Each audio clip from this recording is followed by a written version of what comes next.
कोई भी सपना साकार करने के लिए सबसे जरूरी है सही कोच का होना। चुनिए अमोल कासर्स कॉमर्स एकेडमी को और करें अपने 11th 12th CA/CSE/CMA का सपना साकार। Download the app now. नमस्कार दोस्तों, मैं अमोल कासर 1-to-1 सेशन में आपका फिर से एक बार स्वागत करता हूँ।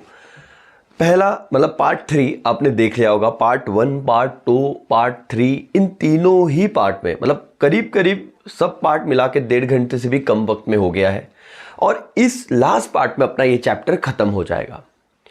दोस्तों, मॉड्यूल का हर एक लाइन हमने कवर किया है, हर एक चीज हम डिटेल में कर रहे हैं। ऐसा कहीं भी आपको नहीं दिखा कि सर चलो सिर्फ क्विक बता दिया और फिर भी इतने कम टाइम में पूरा चैप्टर खत्म हो जाएगा विदिन 2 आवर्स अगर मैं बात करूं तो आप लोग इस चीज को समझिए। और सेम चैप्टर 1 के बारे में भी ऐसे ही होने वाला है। टोटल आपके चैप्टर कितने? 5 में से ऑलरेडी सेकेंड चैप्टर जो बहुत बड़ा था हमने बहुत अच्छे से किया। और मैं आपको अगर कहूं कि डिमांड फोरकास्टिंग, ये जो एक कंसेप्ट था सेकेंड चैप्टर का, उतने एक कंसेप्ट जितने पेजेस थे उसमें से पूरा चैप्टर नंबर 5 मेरा खत्म हो रहा है। मानते हो कि नहीं मानते हो इस बात को? बोलो यस और नो। Yes sir. वैसे ही कुछ और 2-4 पेज ज्यादा आपका चैप्टर 1 भी खत्म हो जाएगा।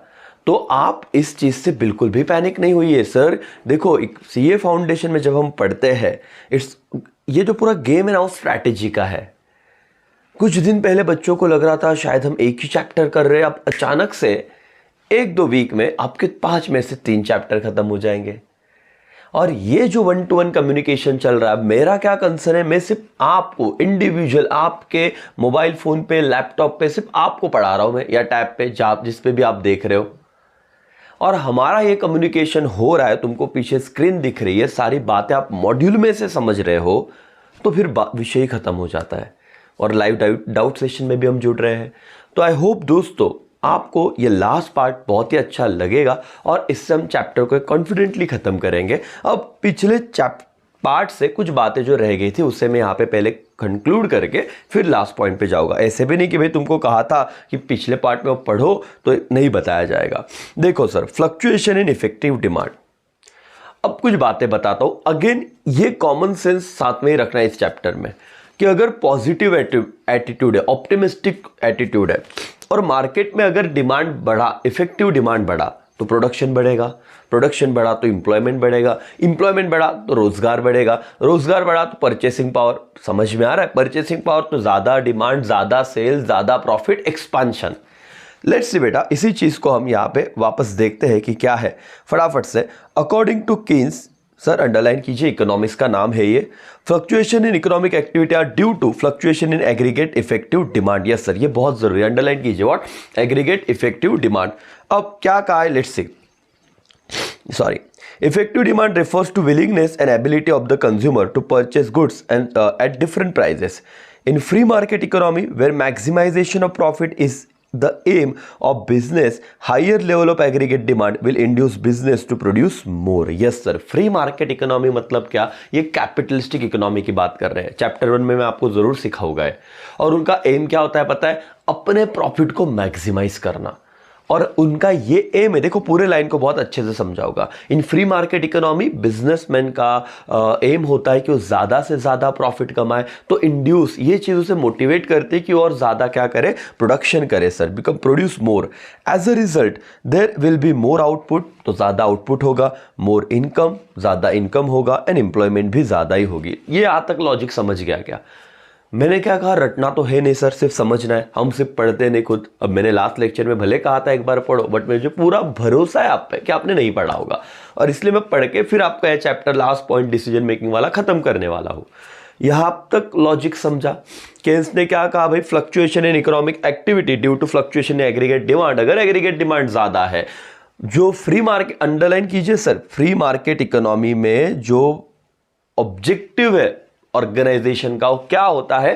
That is profit maximization. ये एक एमसीक्यू आ सकता है। तो वो इंड्यूस करेगा, ज्यादा प्रोड्यूस करो, ज्यादा प्रोड्यूस किया तो सेल ज्यादा, इनकम ज्यादा। कनेक्ट तो एकदम आपको डॉट हो ही रहे हैं। However if the aggregate demand outstrip aggregate supply, लेकिन कभी ऐसे हो गया कि सप्लाई से ज्यादा डिमांड हो गया, let's see, it cause what? Inflation. हो, या फिर क्या हो गया सर? लेट्स सी, डिमांड बहुत है, मेरे पास सप्लाई है 5 पानी बॉटल का, कितने पानी बॉटल का? 5 पानी बॉटल का। देखो एकदम समझो, ध्यान से समझो, कोई गर्दी नहीं यहाँ पे, आप अकेले हो, मैं अकेला हूँ, अपना बोर्ड है, ध्यान दो। 5 पानी बॉटल मेरे पास अवेलेबल है, बराबर, और खरीदने वाले 100 लोग हैं, तो सप्लाई 5 पानी बॉटल, डिमांड 100 पानी बॉटल की। अब 100 लोग खड़े पैसे लेके, तो इस पानी बॉटल का प्राइस कम होगा कि बढ़ेगा? वेरी गुड, बहुत सही कहा आपने। क्या होगा सर? पानी बॉटल का प्राइस बढ़ जाएगा, लॉजिक है। तो इन्फ्लेशन होगा ना सर, डिमांड ज्यादा, सप्लाई कम, इन्फ्लेशन अंडरलाइन कीजिए, ये एक एमसीक्यू आ सकता है। If aggregate demand outstrip aggregate supply it cause dash dash. देखा, एक एमसीक्यू ढूंढ के दिया कि नहीं दिया? बोलो सेटिस्फाइड हो कि नहीं हो? बहुत आराम से, कोई घाई नहीं, लेकिन फिर भी 2 घंटे में के अंदर अपना डिटेल में चैप्टर खत्म हो रहा। जब चाहे जितना चाहे रिवीजन करना है देख लो सर, सिर्फ आपके लिए अवेलेबल होगा, बाद में करेंगे दुनिया के लिए, लेकिन अभी तो आप पूरा फायदा उठाइए। अपने दोस्तों को कहिए कि कर लो भाई, ये एडवांटेज है। ये MCQs, if aggregate demand outstrip aggregate supply is dash dash causes inflation, causes recession, causes क्या बोलूँ, डिप्रेशन, किसी को नहीं आएगा, आपको सिर्फ पता रहेगा it's answer is what causes inflation. Logic भी बताया। एज अगेंस्ट दिस मतलब अब उल्टा लॉजिक चालू होगा। अभी तक पॉजिटिव लॉजिक था, अच्छा एटीट्यूड, लोग मतलब नो प्रोडक्ट ज्यादा बनेंगे, बिकेंगे वगैरह वगैरह, सब अच्छा था। Let's see, aggregate demand is low, अगर हाई था तो अच्छा हुआ, अगर एग्रीगेट डिमांड ही लो हो गया तो क्या होगा? There will be lesser output, कम आउटपुट होगा तो कम इनकम होगा, कम इनकम होगा तो बट ऑब्वियस कम एम्प्लॉयमेंट होगा, सारी बात है। Investor will sell stock by safe haven investment that traditionally do not lose value such as bond, gold, US dollar, ये सब खरीदेंगे।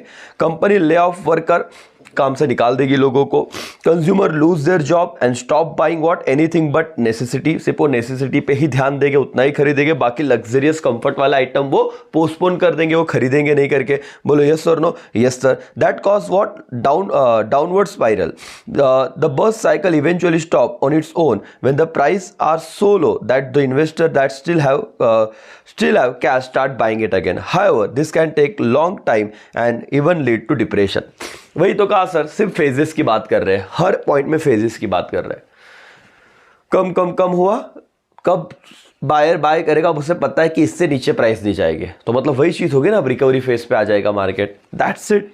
फ्लक्चुएशन इन इफेक्टिव डिमांड में इस पैराग्राफ में तो वही बताया, एक पॉजिटिव साइन लेके बात चालू की, एक नेगेटिव साइन लेके बात चालू की। The difference between export and import is the net foreign demand for goods and services. This is component of aggregate demand in the economy and therefore variation in export and import can lead the business fluctuation as well. Yes sir, तो यहाँ पे भी है, import export भी क्या कर सकता है? बिजनेस फ्लक्चुएशन को लीड कर सकता है। आपको एक बात बताता हूं मैं, क्या हुआ था भारत में एक टाइम ना, तुवेर दाल का प्राइस बहुत बढ़ गया था, तो फ्लक्चुएशन बहुत हो गया था, क्योंकि इंडिया में डिमांड तो बहुत ज़्यादा लेकिन सप्लाई उतना था नहीं।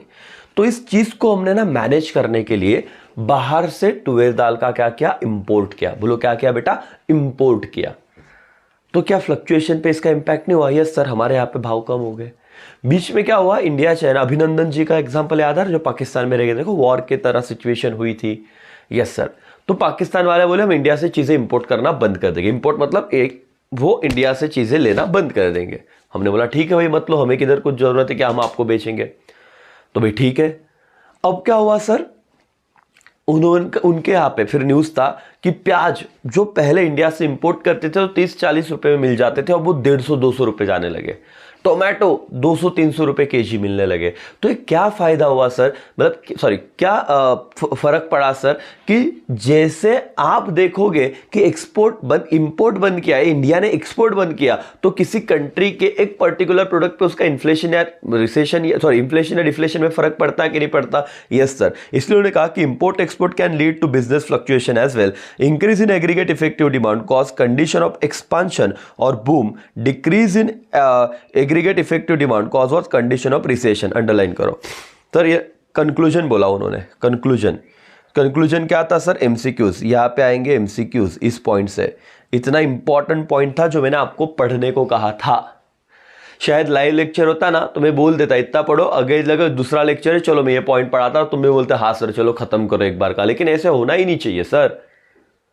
परफेक्शन पे ध्यान देना है हमें, बाकी कुछ नहीं सर। तो ये moral of the story MCQs का बड़ा कि अगर आपको पूछा increase in aggregate effective demand क्या कॉज करता है sir, expansion, condition of what, expansion, underline कीजिए। और एक्सपांशन या दूसरा रहेगा बूम।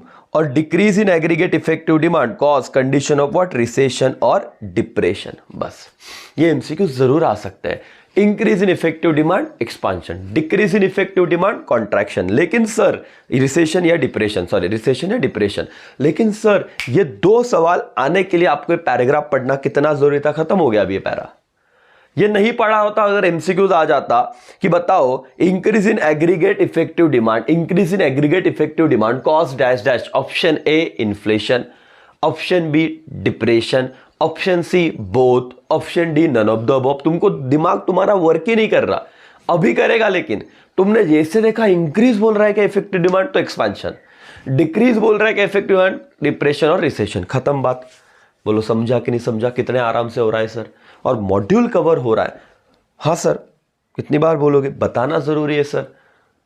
ये बच्चे नहीं करते, नोट्स निकालता दे देता, और तुम लोग एज ए टीचर में 10 साल से पढ़ा रहा हूं, मेरे लिए वो समझना आसान है। मैं पहले बोल देता ना, increase in effective demand cause inflation, decrease in effective demand cause recession, खत्म, इतना ही बोलना था actually.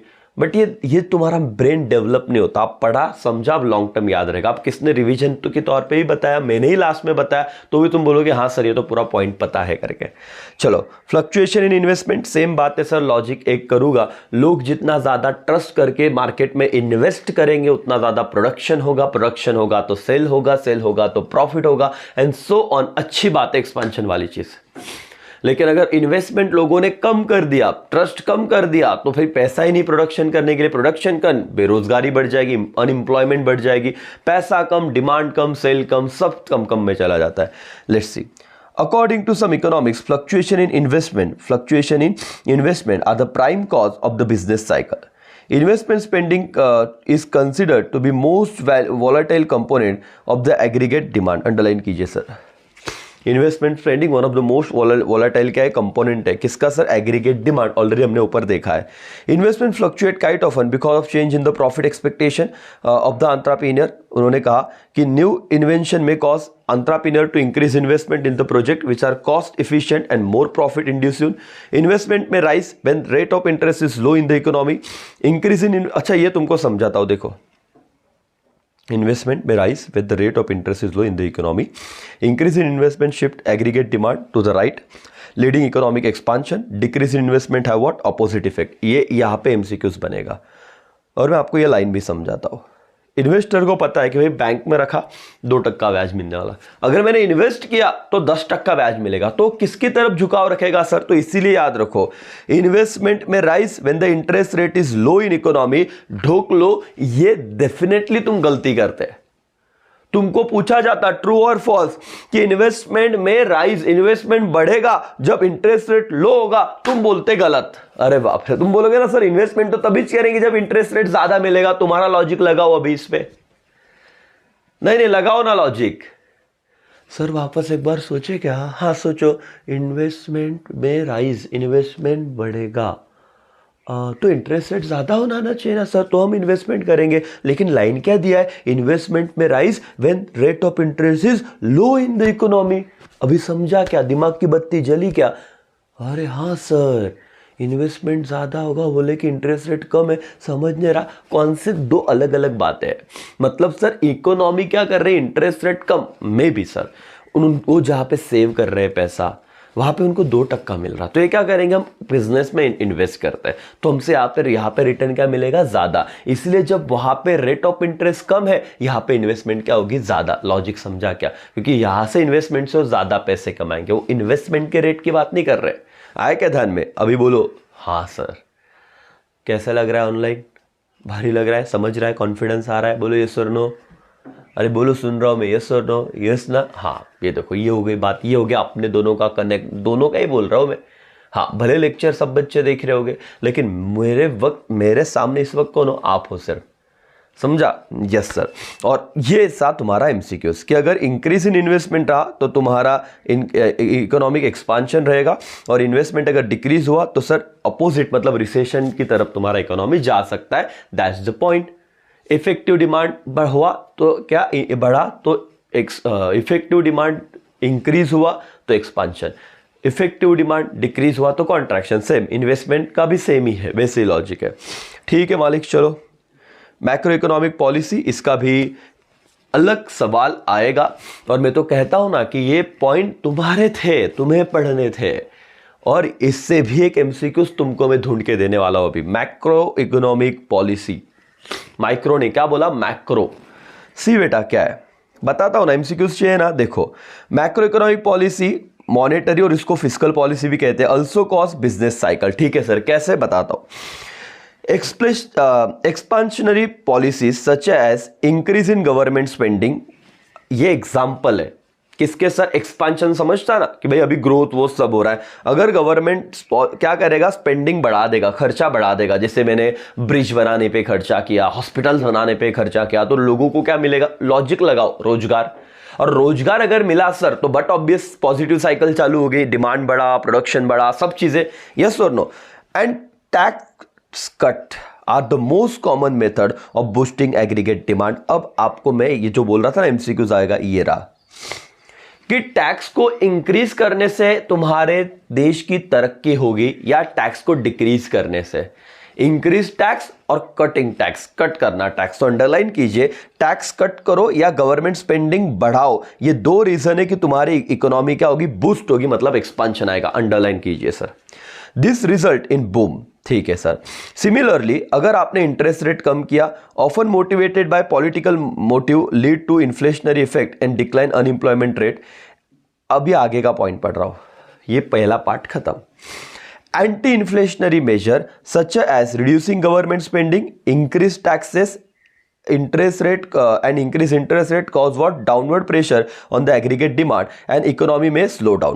At time such a slowdown may be drastic, showing negative growth rate and may what, ultimately end up in recession. अब इसमें दो मुद्दे आए sir, एक एंटी रिसेशन के पहले वाला लाइन, ये देखो इससे पहले वाला लाइन, और एक इसके बाद वाला लाइन। बोलो यस और नो। Yes sir. बोले सर अभी हमको तो अंडरलाइन येलो ही दिख रहा है। बेटा देखो ना, ये मैंने यहाँ पे देखो अंडरलाइन किया अभी। एंटी इन्फ्लेशनरी में क्या बोला, what do mean by anti inflationary measure, जहां पे तुम क्या करोगे, गवर्नमेंट स्पेंडिंग कम करोगे। देखो decrease in, reduction in government spending. जहां पे तुम टैक्स क्या करोगे, बढ़ाओगे। अभी टैक्स कट नहीं करोगे। टैक्स जब कट किया तो एक्सपांशनरी विषय था, डिमांड बढ़ाना था, इन्फ्लेशनरी प्रेशर आना था। अब हमको उसको क्या करना है, एंटी इन्फ्लेशनरी मतलब कम करना है उस प्रेशर को। अब एंटी इन्फ्लेशनरी में इंक्रीज होता है गवर्नमेंट एक्सपेंडिचर की रिड्यूस होता है, आंसर इज रिड्यूस होता है। कहां पे, एंटी इन्फ्लेशनरी में।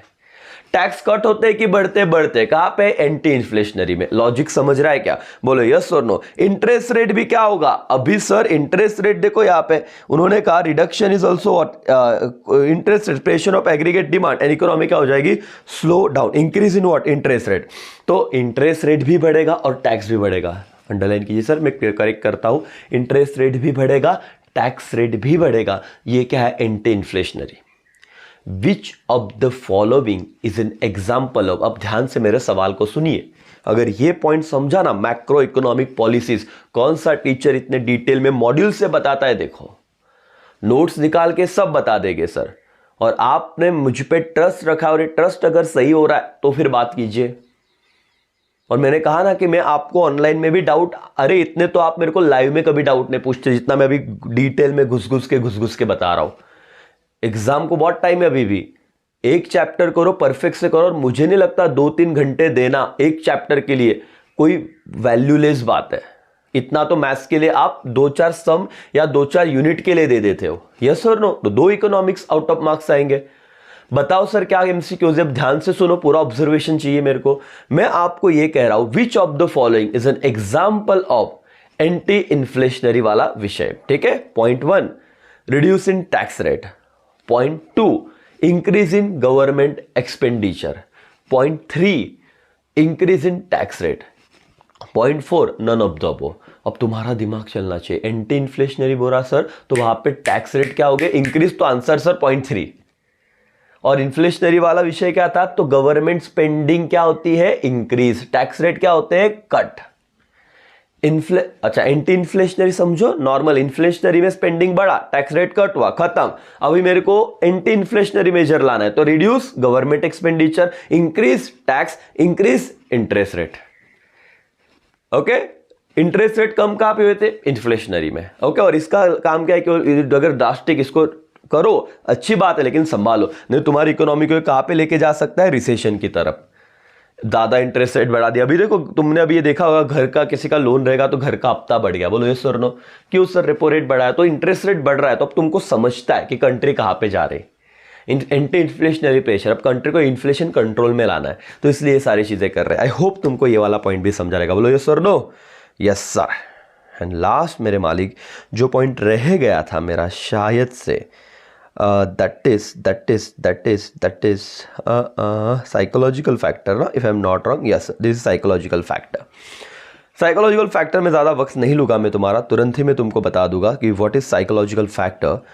पिगो की बात है, when business activities are based on the anticipation of the business community. Anticipation मतलब अंदाजों पे, दैट इज साइकोलॉजी ना, कि बिजनेस एक्टिविटी किस पे बेस है, एंटिसिपेशन, अंदाजे पे, और business community and affected by wave of optimism and pessimism. अगर लगा कि अच्छा होने वाला, ऑप्टिमिज्म मतलब आशावादी, पेसिमिज्म मतलब क्या, भाई ऐसा लगता है कि शायद कुछ सही होगा कि नहीं, पता नहीं।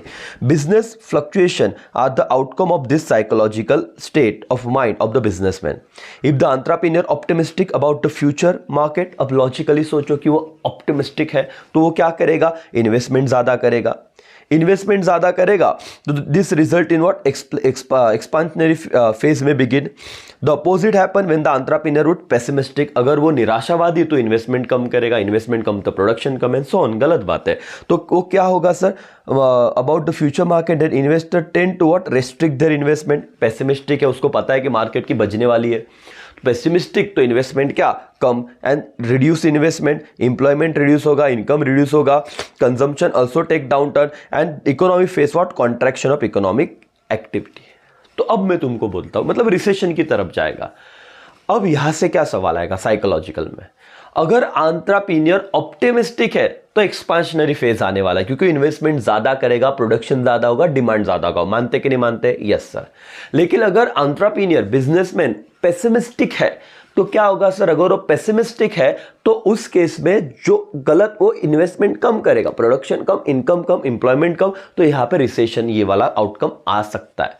तो अगर आपको पूछा ऑप्टिमिस्टिक तो एक्सपांशनरी, अच्छी बात है, ओके। एंटरप्रेन्योर है पेसिमिस्टिक तो गलत हो सकता है, ठीक है sir.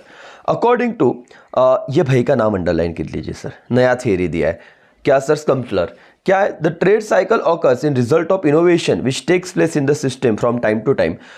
Cobweb theory propounded by Nicholas Kaldor hold that business cycle result from the fact that present prices substantially influence the production at future date. Yes sir, present prices substantially affect the what, substantially influence the production at some future date। किसने कहा था, Cobweb theory of production। ये कुछ नाम तो याद रखो, पहला पिगो का नाम बताया स्टार्टिंग से ही, अब कॉबवेब का नाम बता रहा हूं, ऐसे तो रहेगा, तुक्का तो मार जाएगा, हाँ सर सुना था करके। And the present fluctuation in price may become responsible for what, fluctuation in output and employment some future. मतलब अभी का प्राइस फ्यूचर के आउटपुट को, एम्प्लॉयमेंट को, प्रोडक्शन को क्या करता है, अफेक्ट करता है, कॉबवेब ने कहा था। इतना याद रखो सर। खत्म हो गया आपका साइकोलॉजिकल फैक्टर और खत्म हो गया आपके इंटरनल फैक्टर। इसी के साथ दोस्तों, समझा कि नहीं समझा, बोलो यस और नो। यस सर, कितना शांति से, मेरे हिसाब से तो मैंने मेरा बेस्ट दिया है। आप जब अपना अच्छा मूड होगा तब अगर देख रहे होगे तो आपको भी सही जाएगा, लेकिन आप अगर ऐसे कहीं तो जा रहे हो, आपको फिर इंटरेस्ट नहीं आएगा। पेन, पेंसिल, नोटबुक, नोट्स लेके बैठो, खत्म करो। इंटरनल कॉजेस मैंने खत्म किए, एक्सटर्नल कॉजेस मैंने आपको बता दिए। बोलो यस और नो। कितना आराम से, कितना शांति से अपना ये चीज़ हुआ। और ये चीज़ हुआ तो लास्ट पॉइंट इस चैप्टर को ही अपन जय हिंद जय महाराष्ट्र कर देंगे, that is relevance of business cycle in business decision making. कितना पॉइंट है सर, एक ही तो पॉइंट है, देखो यहाँ पे खत्म हो जाता। अब तुमको ना मैं उसकी बातें बताता कैसे रिलेवेंस है, मैं तुमको इस चीज़ को ना ये IMP पॉइंट है, पहले तो ये अंडरलाइन कर लो, पेज नंबर 5.11 पे, वहां तक मैं आऊँगा लेकिन तुम एंड तक लेक्चर देखोगे, लेकिन फिर भी बोल रहा हूँ 5.11 पे इसका एक पॉइंट अंडरलाइन करो। Business whose fortune are closely link the rate of economic growth are referred cyclical business. आएगा MCQs कि जो बिजनेस जिनका लिंक डायरेक्ट कहां से sir, rate of economic growth. अगर इकोनॉमिक ग्रोथ अच्छा है तो बिजनेस अच्छे, इकोनॉमिक ग्रोथ गलत है तो बिजनेस डाउन, तो उन बिजनेस को क्या कहते हैं, साइक्लिकल बिजनेस कहते हैं। अच्छे दिन तो हम बहुत अच्छे, बुरे दिन तो हमारी लग जाएगी। तो उसका एग्जांपल है, this include fashion retailer, electrical goods, houses मतलब बिल्डर लाइन वाले, रेस्टोरेंट वाले, एडवर्टीजमेंट वाले, tour operator, construction and other infrastructure firm. इन्हें क्या कहता हूं मैं, साइक्लिकल बिजनेस। देखो यहां से आपको सवाल आएगा, मैं सीधा वहां पे पहले लेके आया, पूरा बताऊंगा, लेकिन ये पॉइंट समझो। आप बोलोगे सर जान दो ना, अब ये क्या पढ़ने का, लास्ट तो पॉइंट है। हर एक पॉइंट अगर प्रॉमिस है तो प्रॉमिस है, पूरे मार्क्स दूंगा तो पूरे मार्क्स दूंगा, गारंटीड, कोई ऑप्शन ही नहीं सर। किसी ने मेरे पे उंगली नहीं उठाना चाहिए कि सर ये नहीं समझा या फिर ये चैप्टर कैसे है। आधे घंटे में भी चैप्टर बता सकता था, तुम नहीं बोलते, समझाता सब। लेकिन अब देखो सर क्या कहा सर कि कुछ बिजनेस जो क्लोजली लिंक है, that is rate of growth, उसे क्या कहते हैं, साइक्लिकल बिजनेस कहते हैं। क्या कहते हैं मालिक, साइक्लिकल बिजनेस कहते हैं। और साइक्लिकल में क्या है, दिस इंक्लूड फैशन मतलब रिटेलर। अभी तुमको एग्जांपल देता हूं। अब जब अच्छे दिन है ना तो शिमला, मनाली, उसके बाद आप देख लो कोई भी जहाँ पे टूरिस्ट ज़्यादा जाते हैं, गोवा वगैरह, अब वहाँ के सारे रेस्टोरेंट बहुत अच्छी तरीके से बुक है, बहुत पैसा छाप रहे सर। लेकिन जब कोविड आया, लॉकडाउन हो गया, तो ग्रोथ रेट कम हुआ, तो सबसे ज़्यादा इम्पैक्ट किन से बिजनेस पे हुआ था, इसी बिजनेस पे हुआ था। बोलो यस और नो, साइक्लिकल बिजनेस सर। जब ग्रोथ रेट अच्छा रहेगा ड्यूरिंग बूम, मतलब अच्छा टाइम है, business see what strong demand for the product, but during slum they usually suffer sharp drop in the demand. जब अच्छा रहेगा तो बहुत ऊपर जाएगा, लेकिन अगर जब रिसेशन है तो डिमांड में क्या आएगा, शार्पली ड्रॉप आएगा, कम हो जाएगी। It also happen some business actually benefit from economic downturn. This happen when there is a product are pursued by the customer as presenting good value of money और cheaper alternative compare to more expensive goods. तो yes कि इसका किसी को नुकसान होगा, लेकिन अब जब ये अवेलेबल नहीं रहेगा तो अल्टरनेटिव पे जाके दूसरे बिजनेस का फायदा भी हो सकता है। Anyways, it may happen, it may also happen. देखो क्या कहा है sir, okay, it may also happen that the some business actually benefit from economic downturn. कुछ बिजनेस का नुकसान होगा, जैसे साइक्लिकल बिजनेसेस का, टूरिज्म का नुकसान हो गया। लेकिन क्या IT सेक्टर का फायदा नहीं हुआ? Yes sir. फार्मा सेक्टर का कोविड में फायदा नहीं हुआ? Yes sir. तो यही पॉइंट क्या है कि कुछ बिजनेसेस का नुकसान होगा, लेकिन कुछ बिजनेसेस का बेनिफिट भी हो सकता है। हुआ सर, ये पॉइंट भी मैंने एग्जांपल देके, कोविड में सबसे ज्यादा तो फार्मा कंपनी नहीं कमाया, IT सेक्टर बंद नहीं था सर, वर्क फ्रॉम होम, चलो और ज्यादा जूम तभी ज्यादा करके, उससे पहले zoom I don't think so बहुत लोगों को पता होगा, जूम ऐप, और वो बंदा कहाँ का कहाँ पहुंच गया।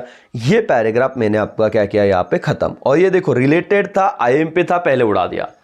तो आपके लिए बहुत सारी चीजें मैं लेके आया, आप भी वो कर लो, अंडरलाइन कर लो। चलो ये देखो, ये पॉइंट मैं आपको पढ़ूंगा, अब मैं फटाफट रीड करूंगा, आप ध्यान दो। Business cycle affect all aspect of economy. Understanding the business cycle is important for businesses of all types. They affect the demand for what their product and turns their profit which ultimately determine whether business is successful और not. यहां तक अपन ने point क्या किया, खत्म। समझना ही है कि तुमको तुम्हारा बिजनेस सक्सेसफुल होगा कि नहीं, तो बिजनेस साइकिल को समझना पड़ेगा। Knowledge regarding business cycle and their क्या internet characteristics important for business to frame for appropriate policy. For example, period of prosperity open new superior opportunity for investment, employment, production and thereby promotes business. In contrast, period of recession, depression जो भी है, reduce business opportunity and क्या profit, कितना फालतूगिरी था। अब आपका knowledge brain develop हो गया, तुम बोलेगे सर हाँ कचरा है, क्यों सर? उन्होंने कहा कि अगर प्रोस्पेरिटी है तो अपॉर्चुनिटी है, बिजनेस बढ़ाओ, अगर डिप्रेशन है तो बिजनेस शट करो या कम कॉशियसली डिसीजन लो, कहीं पे ही पैसा इन्वेस्टमेंट कर दो। A profit maximizing firm has to consider nature of economic environment while making business decisions, especially those related to forward planning. Yes sir, forward planning मतलब फ्यूचर के लिए अगर कुछ प्लान करो तो आपको फेजेस को समझना ही पड़ेगा। मतलब अब आपको पता है कि पिक पे अभी ज्यादा इन्वेस्टमेंट मत करो, हो सकता है वो कॉन्ट्रैक्शन और रिसेशन में जाए, लेकिन आपको पता है कि रिसेशन का लास्ट पॉइंट आ गया है, अब इन्वेस्टमेंट कर दो, अभी वो वापस उठेगा। यस, ध्यान दो। Business cycle have ट्रेमेंडस influence on the business decision, वही चीज वापस रिपीट कर रहे हैं। The stage of business cycle is crucial while taking managerial decision regarding expansion है, डाउन साइजिंग है, क्या करना है सर, मतलब हमको बिजनेस को आगे लेके जाना है, एक ब्रांच की 2 ब्रांच करने है, या अभी रिसेशन चल रहा है और भाड़ा क्यों दे, हमारे ऑलरेडी 4 ब्रांच है, 4 ब्रांच पे रेंट जा रहा है, तो मैं 2-3 ब्रांच का कर दूंगा, बंद कर दूंगा। डाउन साइजिंग डिपेंड ऑन कि कौन से बिजनेस साइकिल में हो, तो मैंने 2 ब्रांच बंद कर दिया, फिक्स कॉस्ट बच गया सर। इट डिपेंड्स आपको क्या करना है, एक्सपांशन या downsizing. Business have to advantageous respond to need to their alter production level relative to demand. Yes sir, alter मतलब क्या, चेंज करना, पहले मैं 1000 प्रोडक्ट बना रहा था, अब मैं 500 बनाऊंगा, अल्टर करूंगा, depend to demand. Different phase of cycle require fluctuating level of input use, specially labour input. Firm should exercise capacity to expand और what, rationalize production operation so as to suit the stage of business cycle. Business manager need to work effectively to around sound strategy and sir complex economic policy में complex time में अगर उसको अच्छा decision लेना है तो whole business cycle managing, अभी आपको phases दिए नीचे वाला, फिर उसके बाद रिसेशन एक्सपांशन जो भी है, तो उसको उस बिजनेस साइकिल के हिसाब से डिसीजन लेने पड़ेंगे। ठीक है, इतना कुछ इंपॉर्टेंट नहीं था। ओके सर, एक लाइन पढ़ो। However it kept in mind that business cycle do not affect all sector uniformly. IMP करो बेटा इसको, ये वाला पॉइंट। बिजनेस साइकिल सारे सेक्टर को यूनिफॉर्मली अफेक्ट नहीं करती। क्या ये स्टेटमेंट ट्रू है? आंसर इज यस, क्योंकि सर अभी 2 साल पहले, मतलब कोविड के वक्त बिजनेस साइकिल कौन सा था? एक्सपेंशन था, पीक्स था, कि रिसेशन वाला था, एक डिप्रेशन वाला था? सर रिसेशन या डिप्रेशन मतलब डाउनवर्ड थे, डाउनवर्ड थे, लेकिन किसके लिए? टूरिस्ट इंडस्ट्री के लिए, बराबर कि नहीं? टूरिज्म हो गया और भी जो प्रोडक्ट हो गया, मतलब जो बाहर लोग बेचे थे, डेफिनेटली एडवर्स इफेक्ट था। लेकिन एट द सेम टाइम इस बिजनेस साइकिल का पॉजिटिव इंपैक्ट भी तो था, किस पे? फार्मा पे, आईटी सेक्टर पे। तो इसलिए कहा कि business cycle do not affect all sector uniformly, equally affect नहीं करेगा। आईएमपी सर, ये पॉइंट तुम ढूंढने से रहते और एमसीक्यूज में अंडरलाइन करो तो सर कहा था, हर एक चीज इसलिए पढ़ा रहा हूं। Some business are more vulnerable, जैसे टूरिज्म मोर वर्नरेबल था, और बाकी क्या था? अदर आर लेस, और इसमें पॉइंट आएगा बता दिया है। Overcoming this effect of economic downturn, recession is one of the major challenge of sustaining business in long term. Recession में आपको बिजनेस को चलाना पड़ेगा। The phase of the business cycle is important for new business to decide entry into the market. The stage of business cycle is also important determinants of the what success of new product launch.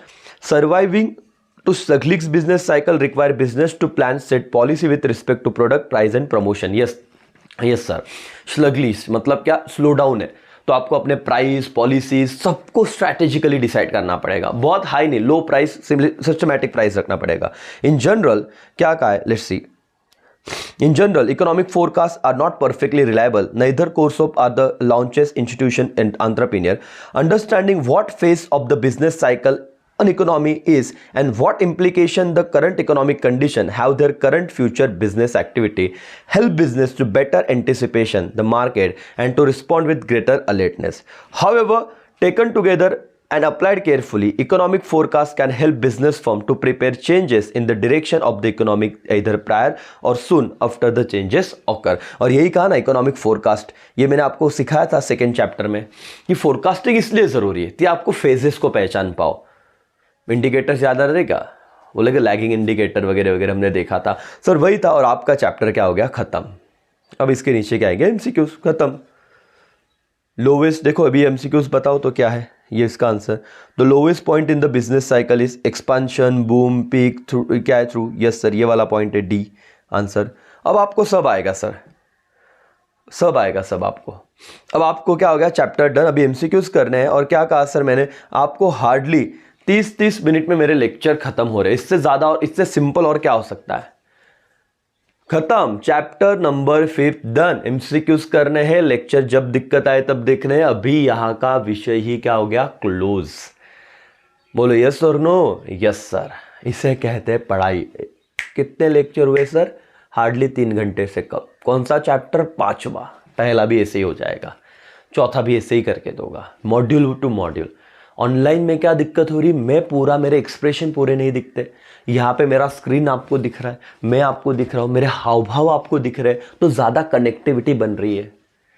Yes sir no? चलो यहाँ पे मैं रुकता हूँ, सारे notes लो और live में कुछ डाउट हो तो पूछना। चलो, thank you so much, bye, take care, जय हिंद।